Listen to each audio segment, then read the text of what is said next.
exterior inspections is a real public safety concern. I mean, the issue, this is not, we're not engaging the police to go help us do that. I mean, it's a real problem with getting access to homes. Again, this is a process. If the feedback from the community is such that the community comes out and says, we want physical inspections of the homes, we need physical inspections of the homes, we would be happy to accommodate them. We'll spend that extra money. So we made a judgment, we made a call, we made a decision. The decision was the incremental value obtained by doing the physical inspections of the homes was not sufficiently valuable for the cost. Now, again, we talked, I think we spoke with Mayor Feinstein. I know we talked with the village people at Portchester, where we may want to share some of those costs. And certainly in Portchester, where there's a big issue about illegal housing, there's a big issue about, over-occupation, we said, look, this may be a good opportunity to give you an excuse to go into the home. So we'll keep this open. Again, this is a process. If the feedback from the community is such that, everybody, there's an overwhelming determination, we want to have those physical inspections, and we want to spend another $400,000 on this process, and people want to open their houses to this, then we'll do it. That was not our determination at the time. We made that judgment, for better, for worse. Now, in fact, so now, just to finish, Mr.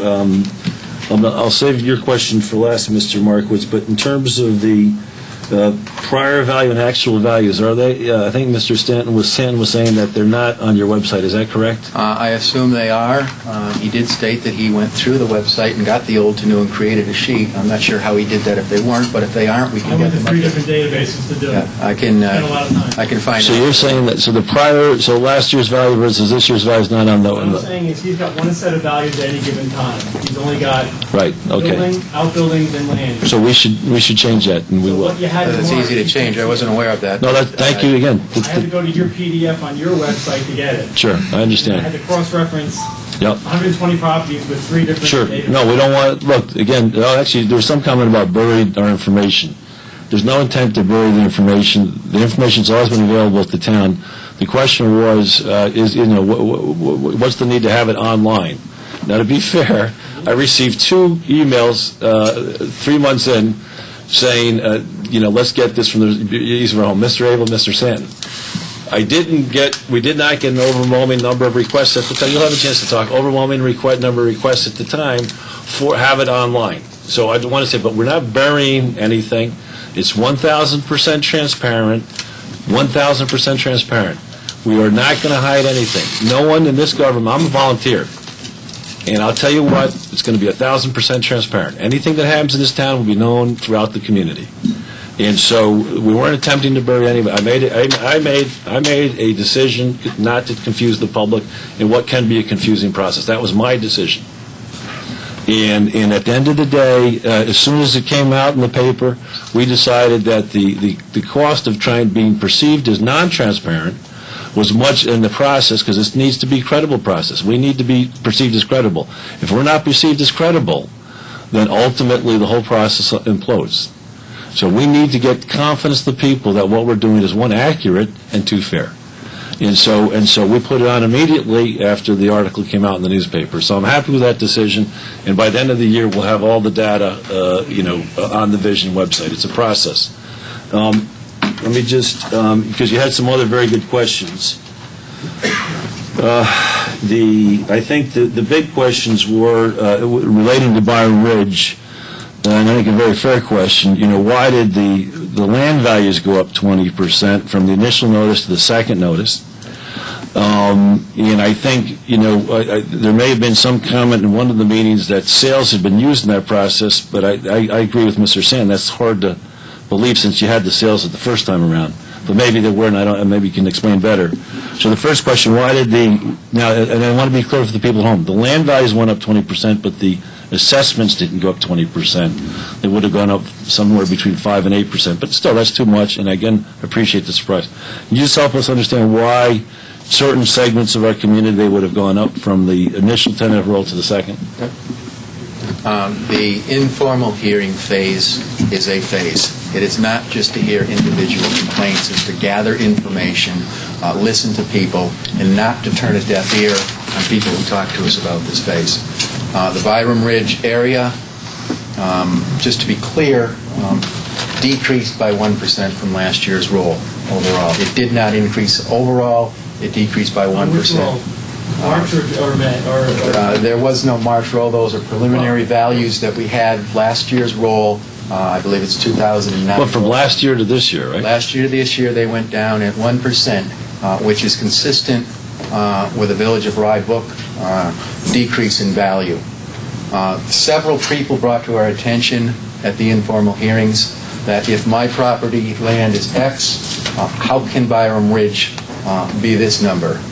We had sales in the area that we re-looked at. We compared it to sales in inferior neighborhoods. In fact, there were sales within a month of the assessment date, and we're still below those property sales. We're well below those property sales. Based on the information received, based on myself and Mitchell going through the numbers, we have to come to a conclusion of value. We don't turn a deaf ear on the people that come to the hearings. Sometimes we disagree with them, sometimes we agree with them. In this case, Mitchell and I feel we did the right thing. Byram Ridge was treated consistently. If you look at the old to new, all down 1%, consistent with the Village of Rye book. Okay, no, you'll have another chance. You'll have another chance, Mr. I want to get through your questions. There's a lot of people in the room. He answered the question. The second? To ask it again. No, okay, then you have to ask it again. The last question he asked before I go to Mr. Markowitz was the tax bill. The question was, we certify that everyone's home is assessed at 100% of value, and I think this is consistent with the question that was asked earlier. If everybody's at 100% of value, why do we get why can there be such an abrupt change this year in the assessment rolls? The overall assessment is at 100%. You look at the median assessment. You look at the sale prices compared to the assessment. You array them by ratio. Okay, there are properties that are 110% of assessment. There's properties that are at 90% of assessment. Overall, that's a median of 100%. So the changes are within specific properties and within neighborhoods that were outside of that range. It's a median assessment. Okay. No, Mr. No, I'm not taking any more questions. Sorry. Did you want to ask Mr. Well, one brief thing. I mean, I'm not entirely certain where Mr. Santon was going with that point, but my understanding is that from year to year there's trending done. I don't know how much you talked about that earlier, Yep. But with trending, it really is a process that the whole town is split, into maybe 30 neighborhoods, Yep. and each year you say each house within that neighborhood goes up 5%, or down 2%, or up 4%, or down 2%. So it's not as though each house is particularly accurate. It's really just part of like a flood. It just rides with the tide. And so certainly after 5-6 years, an individual house can really become an outlier, even if you do have the whole town at market value. Not sure I understand the question, but... I'm sorry? Well, it seems to, but basically what he's saying is it is logical if you really only do a quote-unquote inspection of some sort once every 6 years, and the other 5 years that you're trending, there can be individual homes that are mispriced. Well, if they're under-assessed or over-assessed to begin with, then you're just trending those values, you're just complicating the inequities. Yeah, no, but it seems that if you're trending, you're not really getting any house correct in the 5-year period. You're only going to get them right, hopefully, every 6 years. Go ahead. Please. Yeah. You are correct that the town has utilized trending for the past, since 2004 through 2010, to adjust values, total values. One of the reasons for this recent vision project is to adjust each individual value as well as the relationships between land and building. The reality is that over time relationships change. Just to use an extreme example, when the town went from 1967 values to 2004 values, okay, the rates of change for properties on the water and the rates of change in value for properties surrounding this office building were substantially different. Over time, the relationship, i.e. that the waterfront went up much quicker than the downtown properties, became distorted, and that's one of the reasons you redo each value individually, and that's what we're addressing here, is trying to correct, if you will, or change or reflect current relationships of values. Okay, and the last question for Mr. Santon. was for you, Mr. Markowitz. Building permits versus certificate of occupancy. What are you using and why? We're using both, okay, simply. As part of the process, we receive from the building departments building permits as well as amendments to building permits, as well as certificates of occupancy in the end, okay? We examine the permits, the changes, and the COs. Do we have a consistent, coherent, Yes. systematic effort to do that? Absolutely. Here's to address, I guess, the general public's understanding of permits and renovations. Okay? If you renovate a house at a cost of, say, $300,000, or pick any number you wish, as part of the process, you're removing some of the existing value and adding new value. To take a very simple example, if you renovate your kitchen, you've removed the existing kitchen. That has a certain value, obviously not what the new one is. So when you remove the existing kitchen, you've taken off a portion of your value. When you put in a new kitchen, you're adding to the value at a much greater rate than what you removed. So if you spent $300,000 on a kitchen renovation, you removed $50, $60, $80, $100,000 worth of value and put in $200,000 worth of value. So that my point is that the cost of permits should not equal changes in assessment. No. Next, any other comments? Next, Mr. Abel? Yeah. I have one question before Mr. Markowitz leaves. With respect to, in particular, kitchens, let's set aside the fact that there's no interior inspections. Not everyone necessarily thinks that, well, just because you spent $300,000 on a kitchen, does that mean that the next person who comes along would ever be willing to pay for that? Is there any way to adjust for human taste? We try and take human taste sort of out of the equation. We try and look at the facts and make judgments about contributions. But on that point, one of the other problems I have as assessor is not everybody gets permits. We are not aware of all activities that take place. And it's a genuine problem. It's throughout the community.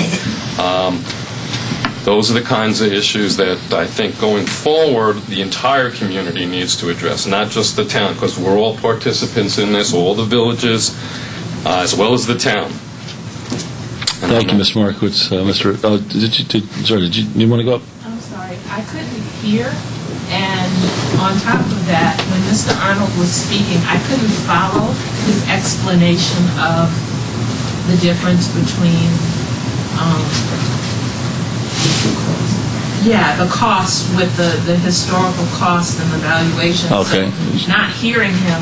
Sure, Mr. Arnold, could you just talk again? Yep, sure. Mr. Arnold, could you? The mic, Dave. Yeah, pull the mic up. I think you're a soft-spoken guy. Is that? Can you hear me? Can you hear me now? Okay. I think the question was on the cost approach, the sales comparison approach, and the income approach as three approaches to value. To explain that, the cost approach looks at the cost to replace a building less depreciation plus the land value to equal an indication of values. The sales comparison takes similar properties and compares them to the subject property to come up with an indication of values with adjustments made for location and size, etc. The income approach is used in the commercial properties where you look at the income derived by the building and capitalize on that over a period of time to arrive at another indication of value. In mass appraisal, you do a combination of the cost approach and comparable sales approach on the residential properties.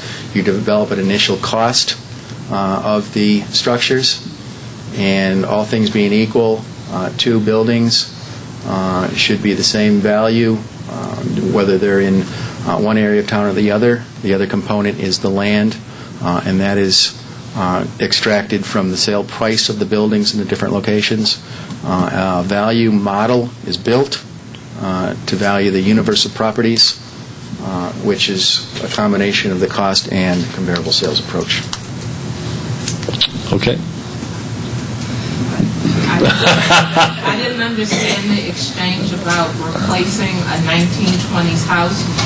You said that it's brought up to a current value, the current value of replacing a house from the 1920s as opposed to the historical value of the house from the 1920s? And the explanation I did not follow at all. You look at the current replacement cost of a house Okay, what it would cost today to replace that house. Very similar to what an insurance company would do. They would look to see what the replacement, if your house burned down, whether it was in 1920s house, how much would it cost to replace that? Okay, and then we depreciate that for age. Okay, so if you had a house built in 2010 and I had an identical house that was built in 1920, the replacement cost of those houses, if they were the same, would be the same price. But mine would be depreciated because it's older, and somebody would pay less for mine because it's built in 1920 versus yours, which is brand new. Yeah, but see, that's where my problem is with understanding that. Why do you assume that it would cost... It seems to me that a house that was built in 1920, to rebuild it to the quality that it's at today, has got to be less than to replace the house that was built in 2010. I don't see how that... Maybe she was kind of getting at that also. I don't see how they're parallel. To rebuild a house to the quality that was built in 1920, clearly it's going to cost less because the house there's just not as much of a house there anymore. Well, I mean, you're looking at identical quality homes and identical types of home. There's a difference between replacement cost and reproduction cost. Okay, very difficult to reproduce a house that was built in 1800 exactly to the specs that it was. It would be quite expensive. We're looking to replace it with like utility and similar quality. Okay, so if you had a 1,500 square foot ranch that was built in 1920 and I had the same one that was built today, to replace those houses, if they were with like utility, it's going to cost the same today. But yours is depreciated because it's older. And that's how the cost approach works. Okay, Mr. Abel.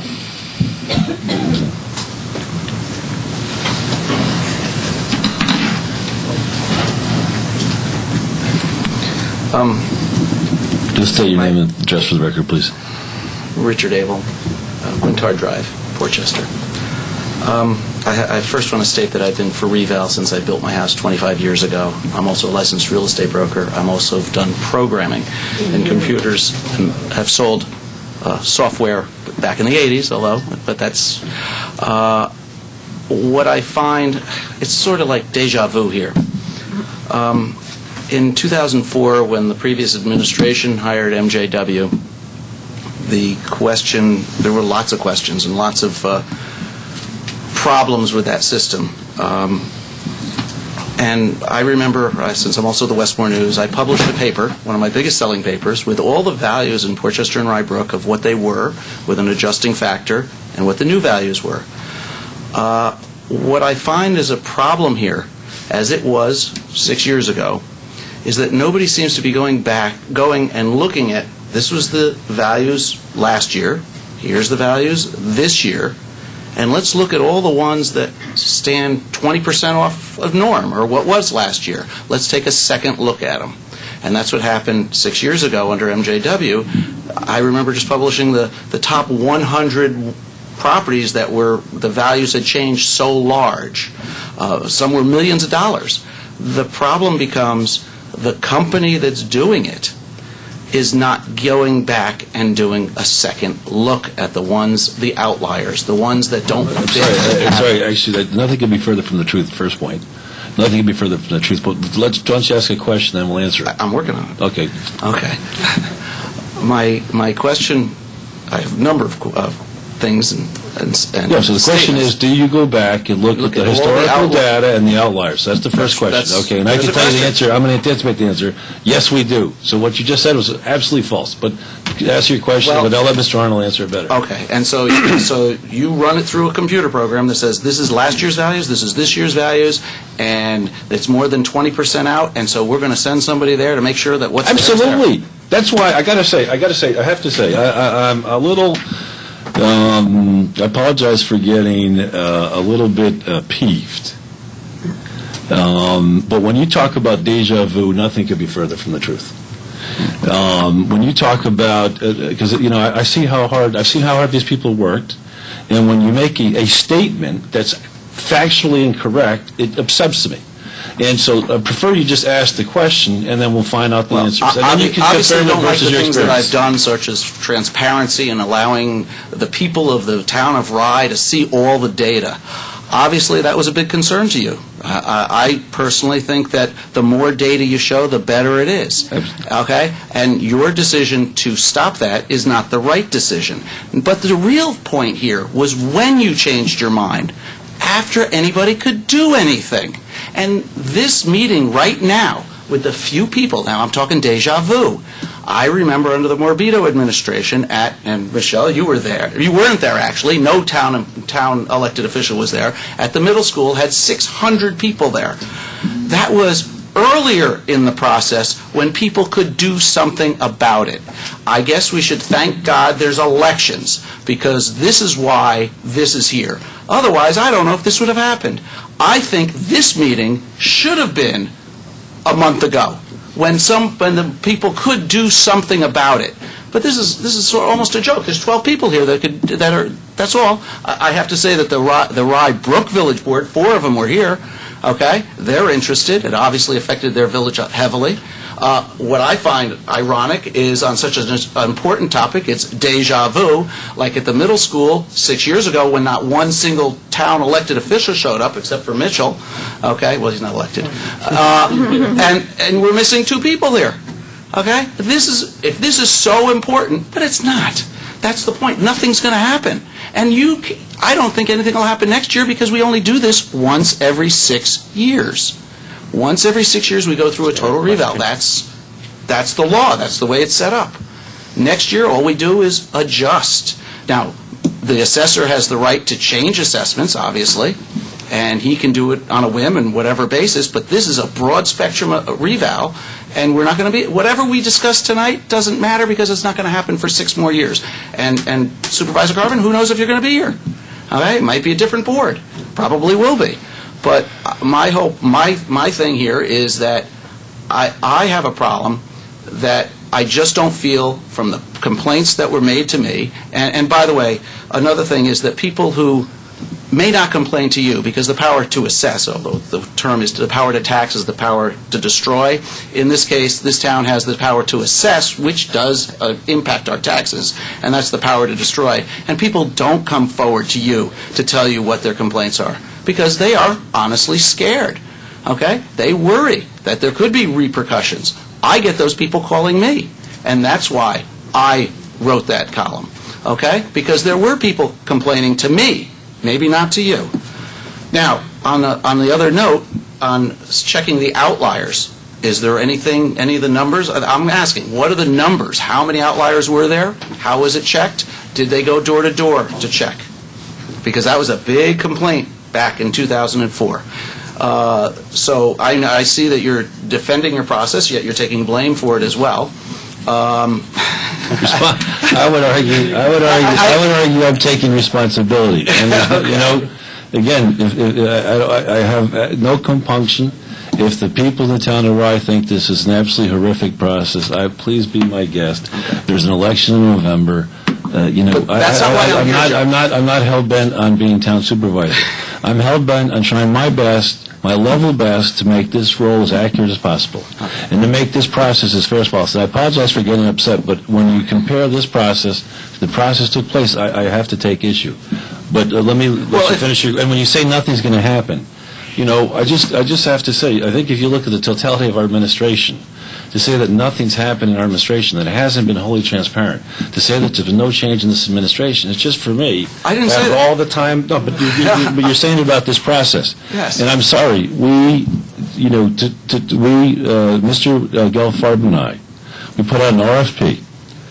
Mr. Gelfarb and I put out an RFP. We had a number of different people. We interviewed 6 different firms. You saw the credentials, if you were here earlier, for vision appraisal. We vetted 6 different firms. We took a lot of time out of our personal day to try and find the best. We think we found the best. They're doing New York City, 425 cities and municipalities. Are there going to be hiccups with their first year? Of course there are. Of course there are. But when you say it's deja vu all over again, I have to say, it doesn't seem to me reflect the thrust of our administration and all the hard work that's going into this.